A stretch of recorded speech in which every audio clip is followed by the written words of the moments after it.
Hello friends, welcome to my channel. এই দেখুন, আমি প্রথমে 1 চামচ ঘি নিয়ে নিয়েছি। এটা বিট গাজর আর গাজরটাকে গ্রাইন্ডারে বেটে নিয়ে এটা রসটা বার করে রেখে দিয়েছি। দেওয়ার পর হালুয়া বানাচ্ছি।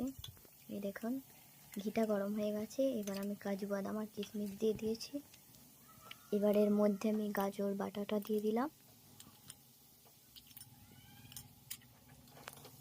দেখুন, দিয়ে দিয়েছি। এবার আমি এর মধ্যে দিয়ে দিচ্ছি বিট গাজর। এবার এই দুটোকে ভালোভাবে মিক্স করে নেব। দেখুন, খেতে দারুণ হয়, একবার অবশ্যই ট্রাই করে দেখবেন। আবার এটার মধ্যে আমি দিয়ে দিচ্ছি 1 চামচ ঘি, 2 চামচ পাউডার দুধ দিয়ে দিলাম এর মধ্যে।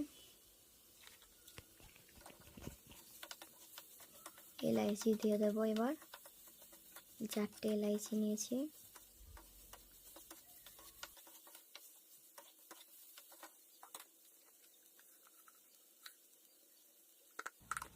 এবার এর মধ্যে আমি স্বাদ মতো চিনি দিয়ে দিলাম, দিয়ে এটাকে ভালো করে নেড়ে নেব।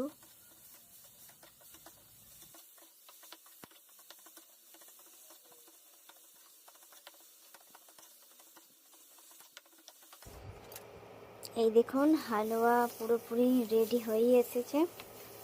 বাড়িতে একবার অবশ্যই এটা বানিয়ে দেখবেন, দারুণ হয় খেতে। আর আমার চ্যানেল নতুন হয়ে থাকলে আমার চ্যানেলটি অবশ্যই সাবস্ক্রাইব করবেন। ভিডিওটি ভালো লাগলে লাইক, শেয়ার, কমেন্ট করে জানাতে ভুলবেন না।